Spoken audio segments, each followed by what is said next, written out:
muitas pessoas têm esse receio com as gorduras boas, né? E aí ela não come, porque tem aqueles medos lá que nos colocaram.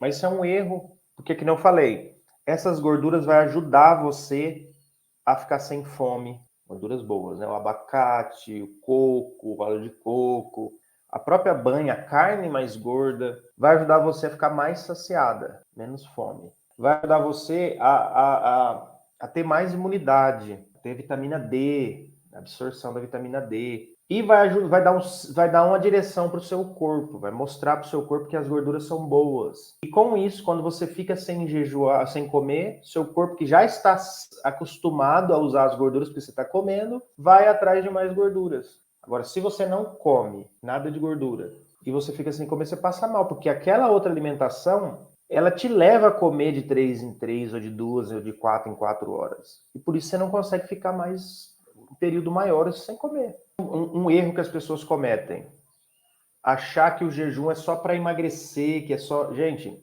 é por vida isso daí. Eu acho que às vezes pode ser que ainda são pessoas novas, né? O jejum ele vai por etapas. 12 horas, 16, depende da pessoa, até 24 horas começa a usar a gordura. Depois de 16, 20 horas começa a autofágia, nos jejuns tradicionais, né? No meu, a gente ativa isso daí já com a comida. Olha só que interessante. A gente consegue ativar com a comida. Mas o que acontece? Toda vez que você come, cria certas... né, acontece um processo no nosso corpo. Então, determinado tempo, a gente tem que ficar um tempo sem comer para que o nosso corpo se recupere. Então é normal que proteínas não são usadas, células são danificadas. Isso é vida. E é normal que você fique um período, pelo menos, olha só, pelo menos 2 vezes por semana, de 24 horas. Se você que está me vendo, você não jejua 2 vezes por semana de 24 horas, pelo menos, você está correndo um grande risco. Como assim, Márcio? Porque a autofágia, aquilo que o seu corpo ativa ali, mas que faz uma reciclagem celular. Então, quando eu comecei a estudar isso que eu estou ensinando, uma das coisas que mais me chamou a atenção, ninguém falava sobre isso. Que se falava de muita coisa do jejum, mas não se falava da autofágia, multiplicação de células-tronco.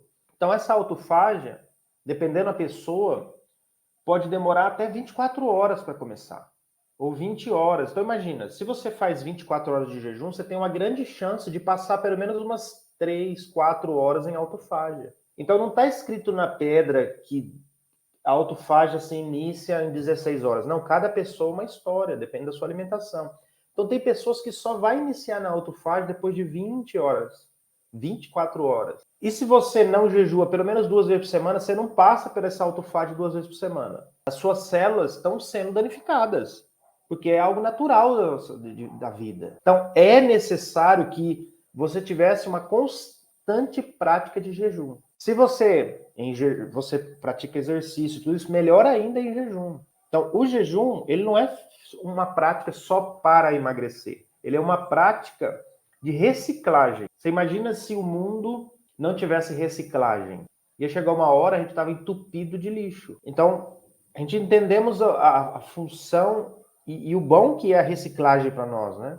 Então, se você está me vendo e você não jejua, não consegue fazer jejum de 24 horas, você tem uma grande chance, né, de ter problemas que aquele que está fazendo jejum de 24 horas não teria. Como quais? Câncer, por exemplo. Então, o câncer começa com uma célula boa que se danificou. Por que o nosso organismo não identifica ela? Porque ela é nossa.